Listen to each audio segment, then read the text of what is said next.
Friends, last class में हमने chapter 3 coordinate geometry exercise 3.2 को कंप्लीट किया था। वहां पर हमने कोऑर्डिनेट प्लेन किसे कहते हैं, coordinate axis, x axis, y axis, positive x axis, y negative x axis, positive y axis, negative y axis, origin और भी बहुत सारी बातें हमने की थी। और वहां पर हमने मेनली किसी भी गिवन पॉइंट के कोऑर्डिनेट्स को निकालना सीखा था। अब आज की क्लास में हम उसका रिवर्स प्रोसेस करेंगे, मतलब आज की क्लास में हम पढ़ेंगे प्लॉटिंग ऑफ ए पॉइंट या plotting of a coordinate in the plane if its coordinates are given. ठीक है, plotting of a point on a plane if its coordinate are given. किसी भी पॉइंट को प्लॉट करना सीखेंगे अगर उसके कोऑर्डिनेट गिवन है तो। ठीक है, तो यहां पर उल्टा प्रोसेस है, वहां पर पॉइंट गिवन था और आपको क्या निकालने थे, कोऑर्डिनेट निकालने थे। यहां पर कोऑर्डिनेट गिवन है और उसको आपको प्लॉट करना है एक्स वाई प्लेन पर या कोऑर्डिनेट प्लेन पर या कार्टेशियन प्लेन पर। तो देखो कैसे करेंगे, बहुत इजी है। अगर आपको वो समझ में आ गया हो तो ये भी आपको इजीली समझ आ जाएगा या आ चुका होगा, कुछ भी ऐसा नहीं है इसमें। ठीक है, तो यहां पर एक एग्जांपल है, एग्जांपल नंबर 3। एग्जांपल 3 करते हैं। देखो एग्जांपल नंबर 3 में बहुत सारे आपको पॉइंट दिए हुए हैं। एग्जांपल 3 में उन पॉइंट्स को आपको प्लॉट करना है। सबसे पहले आपको दिया है 5,0, तो 5,0 को प्लॉट करना है। तो सबसे पहले हमने एक्स वाई प्लेन ड्रॉ कर लिया। सबसे पहले हम क्या लिख देते हैं, 1 2 3 4 5। ठीक है, इसी तरीके से नेगेटिव वाई एक्सिस पर नेगेटिव में लिख देंगे, -1 -2 -3 -4 एंड -5। ठीक है, इसको क्या कहते हैं, एक्स एक्सिस कहते हैं हॉरिजॉन्टल लाइन को। इसको क्या कहते हैं, वाई एक्सिस कहते हैं। ठीक है, ये है आपका पूरा वाई एक्सिस, यहां से यहां तक वर्टिकल लाइन को वाई एक्सिस।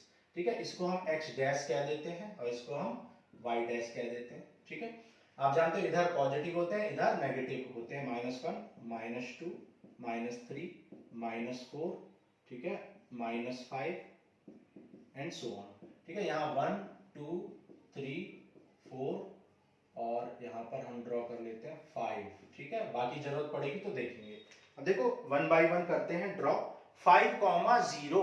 अब देखो 5,0 का मतलब क्या है, 5 कहां पर होगा, एक्स एक्सिस पर, और 0 कहां होगा, वाई एक्सिस पर, है ना। लेकिन 0 का मतलब क्या होता है, 0 का मतलब है वाई की वैल्यू 0। और आपको बताया था कि वाई 0 कहां पर होता है, एक्स एक्सिस पर होता है। वाई 0 एक्स एक्सिस पर होता है। तो क्या करना है, 5,0। तो 5,0 कहां पर होगा, देखो पहले 5 करेंगे, 1 2 3 4 5। 5,0 का मतलब है x तो 5 है और y 0 है। तो पहले x कितना है, 5। 1 2 3 4 5। तो x तो 5 है और y 0 है, मतलब y पे कुछ चलना ही नहीं है, सिर्फ x पर चलना है। तो यही हो जाएगा आपका 5,0। यही हो जाएगा आपका पॉइंट 5,0। ठीक है, क्योंकि y एक्सिस पर आपको कुछ भी नहीं चलना है, 0 चलना है, x एक्सिस पर 5 चलना है। ठीक है, या आप यूं कह सकते हैं कि x एक्सिस पर हमेशा y 0 होता है सिंपली। ठीक है, आगे करते हैं। आगे है 0,5। अब देखो 0,5 का मतलब क्या है, 0,5 का मतलब है x 0 है और y 5 है। आपको बताया था x 0 कहां पर होता है, y एक्सिस पर, और y 5 कहां होगा, ऑब्वियसली y एक्सिस पर। तो y 5 कहां है, 1 2 3 4 5। तो y 5 यहां पर है और x यहां पर 0 होगा, तो ये पॉइंट हो जाएगा 0,5। ठीक है, ये पॉइंट आपका क्या हो जाए, 0,5। क्यों, क्योंकि यहां पर x पर तो कोई डिस्टेंस ही नहीं चलनी है भाई। सारी डिस्टेंस यहां से जब आप शुरू करोगे तो आपको कहां चलना है, y की तरफ ही चलना है यहां पर पहुंचने के लिए, x पर तो कुछ चलना ही नहीं है। तो इसलिए ये जो पॉइंट है 0,5 हो जाएगा। समझ आ रहा है। आगे 2,5। 2,5 आपको बताना है। अब देखो 2,5 कहां पर होगा, 2,5 का मतलब क्या है कि भाई x पर 2 चल रहा है, y पर 5 चलना है। तो x पर 2 चलो, 1 2, x पर 2 चल दिए, फिर y पर 5 चलना है। तो y पर 5 कैसे चलोगे, ये हो गया x पर 2 और y पर 5। तो इस जगह पहुंचे हम भाई, x पर 2 और y पर 5, तो यहां पहुंचे। तो ये पॉइंट क्या हो जाएगा, 2,5। ठीक है, तो 2,5 को भी हमने लोकेट कर दिया। आप यहां पर a लिख लो इसको, ये b पॉइंट हो गया, ये c पॉइंट हो गया। सिमिलरली थर्ड पॉइंट क्या है, 5,2। 5,2 का मतलब क्या है, x पर 5 चलना है, y पर 2 चलना है। 5,2, x पर 5 और y पर 2। तो x पर 5 कैसे चलोगे, 1 2 3 4 5। x पर 5 और y पर 2 चलना है, तो 2 कहां है, ऊपर। तो यहां पहुंचोगे आप, x पर 5 चलो और y पर 2 चलो, यहां पहुंच गए। तो ये पॉइंट आपका क्या हो जाएगा, 5,2। x 5 चलना है और y पर 2 चलना है। ठीक है, सिंपल है बहुत। ठीक है, आगे बढ़ते हैं। आगे है -3,5, -3,5, ठीक है। -3,5 का मतलब क्या, x पर -3 चलना है, y पर 5 चलना है। तो x पर -3 चलो, 1 2 3, तो x पर -3 चलोगे तो यहां पहुंच गए, ठीक है। और y पर 5 चलना है, y पर 5 मतलब ऊपर की तरफ 5, 1 2 3 4 5, तो यहां पहुंच जाओगे आप। तो ये पॉइंट आपका हो जाएगा, मान लो कौन सा, ये हो गया था D, और ये हो गया मान लो E पॉइंट, और इसको किससे रिप्रेजेंट करोगे, -3,5 से।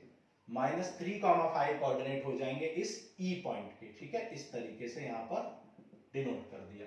क्लियर? आप दूसरे तरीके से भी सोच सकते हो, उसके बारे में अभी बात करेंगे, ठीक है। और -3, -5, -3, कहां पर होगा, तो -3 x पर -3 चलो, x पर -3 कैसे चलोगे, 1 2 3 -3, और y पर -5 चलो, तो y पर -5 चलो, तो यहां पहुंच जाओगे। तो ये पॉइंट हो गया क्या हमारा, -3, -5, ये मान लो हमारा पॉइंट हो गया f, ठीक है। फिर है 5, -3, 5, -3 मतलब x पर 5 चलना है, 1 2 3 4 5, और -3 y पर चलना है, तो y -3 नीचे है, ठीक है। तो ये हो जाएगा 5, -3, ठीक है। यहां पर आपका क्या आ जाएगा, 5, -3, ठीक है। x पर 5 चलना है, y पर -3 चलना है, सिंपल, ठीक है। और ये हो जाएगा हमारा मान लो G पॉइंट, ठीक है। इस तरीके से आपने ड्रॉ कर लिया, ओके। तो ये एक तरीका है। दूसरा तरीका क्या है, अगर जैसे कोई पॉइंट, किसी पॉइंट में दोनों नेगेटिव है, तो दोनों नेगेटिव किस में होते हैं, थर्ड क्वाड्रेंट में। जैसे ये पॉइंट था -3, -5, तो दोनों नेगेटिव है, तो दोनों नेगेटिव कहां होते हैं, थर्ड क्वाड्रेंट में। तो -3 चलो और -5 चलो, x पर -3 चलना है, y पर -5 चलना है, ठीक है। इस तरीके से कई तरीके से आप सोच सकते हो, लेकिन सबसे इजीएस्ट क्या है, जितना x है उतना x पर चलो, जितना y है उतना y पर चलो, ठीक है, बस सिंपल। दूसरा तरीका क्या है, दूसरा तरीका ये है कि -3 का मतलब क्या होता है, vertical, sorry, perpendicular distance from vertical line. तो वर्टिकल लाइन ये है, और इससे परपेंडिकुलर डिस्टेंस परपेंडिकुलर डिस्टेंस कितनी चलनी है, -3। वर्टिकल लाइन से -3 की परपेंडिकुलर डिस्टेंस चलनी है, तो 1, ठीक है, सॉरी, ठीक है। तो -3 का मतलब क्या है कि वर्टिकल लाइन से कितनी डिस्टेंस चलनी है, -3 की, वर्टिकल लाइन से -3 की डिस्टेंस चलनी है, 1 2 -3, ठीक है। और हॉरिजॉन्टल लाइन से कितनी डिस्टेंस चलनी है, -5, तो हॉरिजॉन्टल लाइन से -5, 1 2 3 4 -5, इस तरीके से भी आप सोच। सबसे इजीएस्ट क्या है, x पर जितना दिया है उतना चलो, y पर जितना दिया उतना चलो, ठीक है। तो ये हमने कर लिया एग्जांपल नंबर 3। एग्जांपल 4 करते हैं, नोट करो।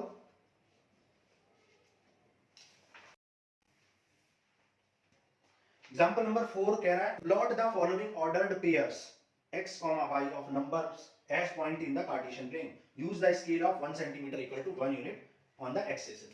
ठीक है, तो x-axis पे 1 यूनिट को, मतलब 1 सेंटीमीटर को 1 यूनिट करना है, ठीक है। तो ये 1 centimetre, 2 centimetre, 3 centimetre, 4 centimetre, 5 centimetre, इस तरीके से आपको स्केल करना है ग्राफ पेपर में, ठीक है। 1 2 3 4 5 हमने लिख दिया। सिमिलरली -1 -2 -3 -4, और ये है -5। सिमिलरली यहाँ पर नेगेटिव -1 -2 -3 -4, और ये हो गया -1 2 3 4 5, ठीक है, ये हो गया। अब आपको -3,7 ड्रॉ करना है, ठीक है, -3,7। अब -3 कहां पर है, देखो 1 2 3 -3, और 7 7 कहां पर है, ऊपर की तरफ, 7 यहां पर होगा, 6 मान लो यहां पर 7 है, तो पहले -3 चलो, फिर -7, फिर 7 चलो, तो आप यहां पहुंच जाओगे। तो ये पॉइंट हो जाएगा आपका -3,7, ठीक है। -3,7 को आपने लोकेट कर लिया। मान लो ये पॉइंट क्या है, ए पॉइंट है। फिर आपको क्या करना है, ठीक है, थोड़ी सी स्केलिंग अच्छे से होगी ग्राफ पेपर पे। 0, -3.5, 0 0 कहां पर, x 0 है, x 0 कहां पर होता है, y एक्सिस पर, आपको समझाया था। और y कितना है, -3.5, तो y कहां होगा, -3.5, देखो ये -3 है, और यहां पर होगा -3.5, तो 0, -3.5 हो जाएगा, क्योंकि पूरे y एक्सिस पर x 0 होता है, ये आपको समझा चुके हैं प्रीवियस लेक्चर्स में, ठीक है। तो ये पॉइंट हो गया मान लो हमारा बी पॉइंट, 0, -3.5। अब है -1, -3, -1 का मतलब क्या, x पर -1, और -3 का मतलब क्या, y पर -3, तो यहां पर आएगा, ठीक है। x पर -1 है और y पर -3 है, ये पॉइंट मान लो आपका C पॉइंट हो गया। फिर कह रहा है 4, 4, ठीक है, तो x पर 4 चलो, 1 2 3 4, x पर 4 और y पर भी 4, ठीक है, y पर भी 4, तो 4 ऊपर चल लो, तो ये पॉइंट हो गया हमारा 4,4, ठीक है। इसकी परपेंडिकुलर डिस्टेंस वर्टिकल लाइन से भी कितनी है, 4 है, और हॉरिजॉन्टल लाइन से भी 4 है, ठीक है। इस 4 को हम क्या कहते हैं, x एक्सिस पर कितनी डिस्टेंस चली है वो, और इस 4 को कहते हैं y पर कितनी चली है, या फिर आप ऐसे भी कह सकते हो, इस 4 को कहते हैं perpendicular distance from vertical line, vertical line से परपेंडिकुलर डिस्टेंस 4, हॉरिजॉन्टल लाइन से परपेंडिकुलर डिस्टेंस 4 है, ओके। अब क्या है 2, -3, तो x पर 2 चलना है 1 2, और y पर -3 चलना है 1 2 -3, तो आप देख सकते हो आप यहां पर पहुंच जाओगे, x पर 1 2, x पर 1 2 और y पर -3, -1 -2 -3, तो इस जगह पर आप पहुंच जाओगे, तो ये हो जाएगा x पर 2 और y पर -3। मान लो ये पॉइंट क्या है, E पॉइंट है, ये पॉइंट D है, ठीक है। तो इस तरीके से हमने सारे पॉइंट्स को लोकेट कर दिया नंबर लाइन पर। अब एक्सरसाइज में कोऑर्डिनेट्स भी पूछे गए हैं, तो आप सिंपली देख सकते हो कि ये पॉइंट किसमें है, फर्स्ट क्वाड्रेंट में, ये पॉइंट किसमें है, सेकंड क्वाड्रेंट में, ये पॉइंट किसमें है, थर्ड क्वाड्रेंट में, ये पॉइंट किसमें है, फोर्थ क्वाड्रेंट में। वैसे भी आप देख के पहचान सकते हो, जब दोनों पॉजिटिव x और y दोनों पॉजिटिव फर्स्ट में, दोनों नेगेटिव थर्ड में, ठीक है, x नेगेटिव सेकंड में और y पॉजिटिव है, और थर्ड में फोर्थ में क्या है, x पॉजिटिव है y नेगेटिव है, तो बहुत इजी होता है, ठीक है। अगर x 0 है तो कौन से एक्सिस पर है, y एक्सिस पर है, और y 0 है तो कौन से एक्सिस पर है, x एक्सिस पर है। सो ये हमने कर लिया इंट्रोडक्शन एंड कांसेप्चुअल क्लास। अब यहां पर हम एक्सरसाइज 3.3 को सॉल्व करेंगे, क्योंकि छोटी सी एक्सरसाइज है तो साथ में हम इसको कर लेते हैं, नोट कर लो फिर करते हैं।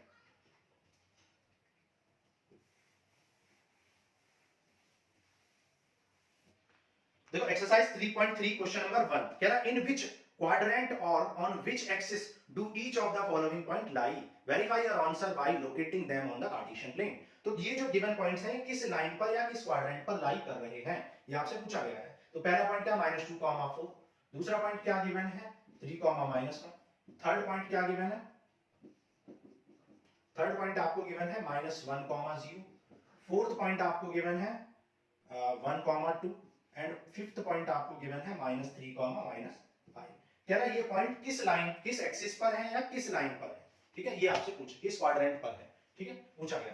अब आपको मैंने बताया था कि ये होता है हमारा फर्स्ट क्वाड्रेंट, ये होता है सेकंड क्वाड्रेंट, ये होता है थर्ड क्वाड्रेंट, ये होता है फोर्थ क्वाड्रेंट। आप देख सकते हो फर्स्ट में दोनों पॉजिटिव होते हैं, तो यहाँ पर दोनों पॉजिटिव किसमें है, फोर्थ में, फोर्थ पार्ट में है ना, तो ये कौन सा क्वाड्रेंट हो जाए, ये हो जाए फर्स्ट क्वाड्रेंट, क्योंकि फर्स्ट क्वाड्रेंट में दोनों पॉजिटिव होते हैं।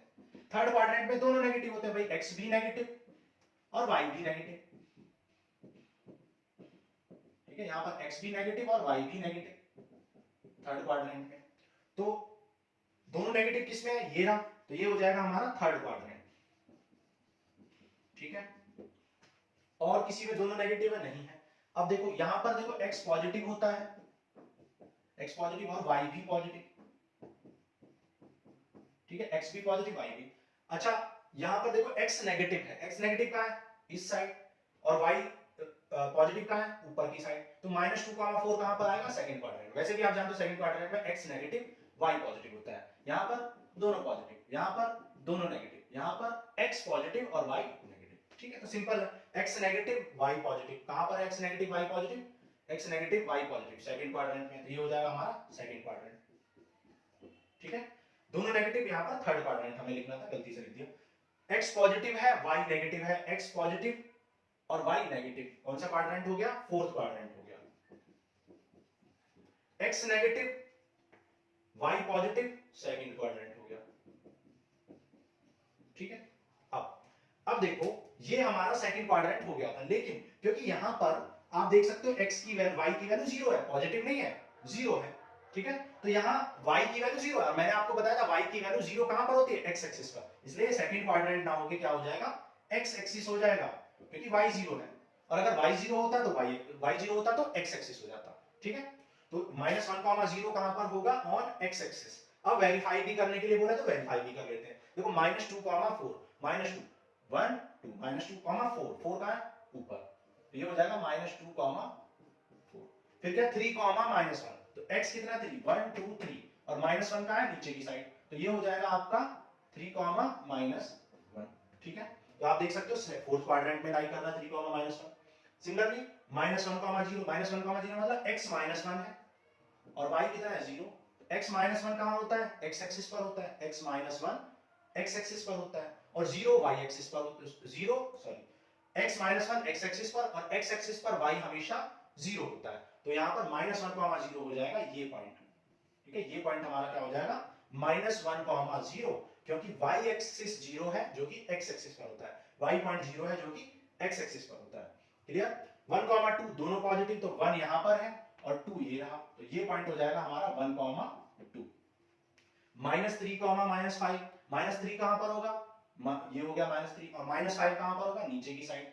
ठीक है, तो माइनस 3 कॉमा माइनस 5 ये हो जाएगा हमारा, और माइनस 3 कॉमा माइनस 5 कौन सा क्वाड्रेंट में, थर्ड क्वाड्रेंट में, हमने थर्ड ही लिखा है। तो इस तरीके से हम पहचान सकते हैं कि किसी कोई भी पॉइंट किस क्वाड्रेंट में लाई करने वाला है और किस तरीके से उसको प्लॉट कर सकते हैं कोऑर्डिनेट प्लेन पर। ओके, अब करते हैं, देखो क्वेश्चन 2, नोट करो पहले, plot the point,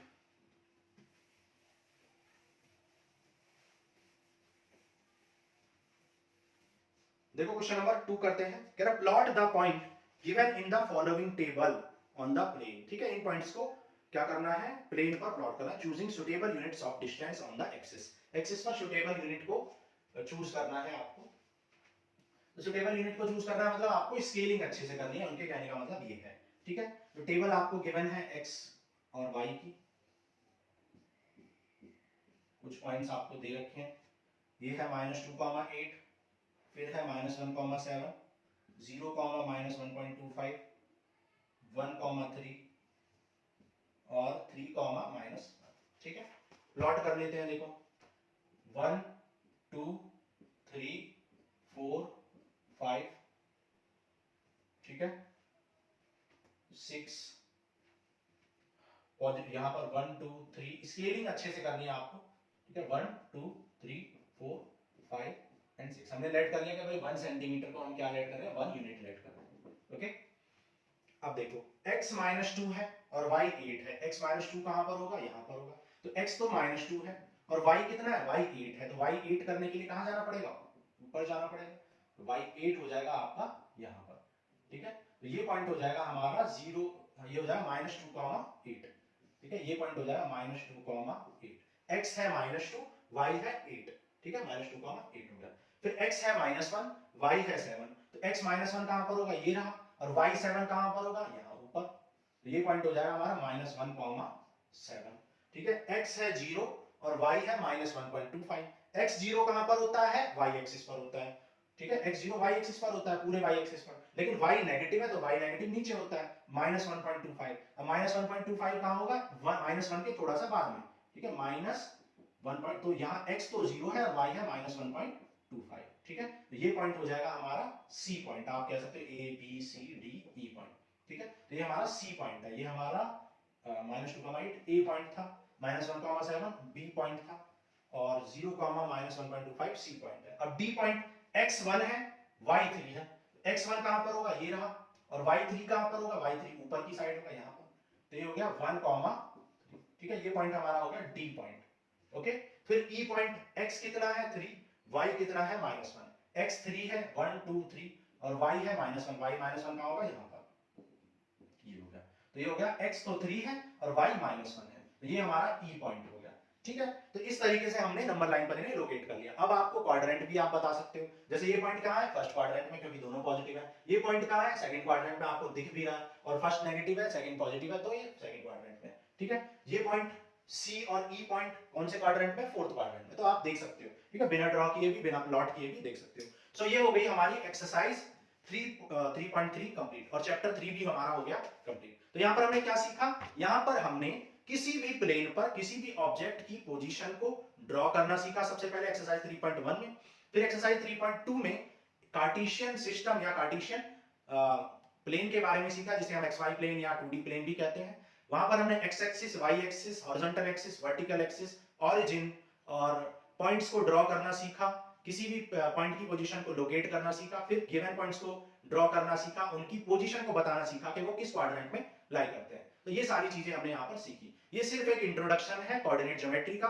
coordinate geometry एक बहुत वास्ट टॉपिक है, और नेक्स्ट हम हायर क्लासेस में इसको पढ़ते रहेंगे, क्लास 10th में, 11th में, 12th में। सो आज के लिए इतना ही, नेक्स्ट क्लास में मिलते हैं और करेंगे चैप्टर नंबर 4। Thank you.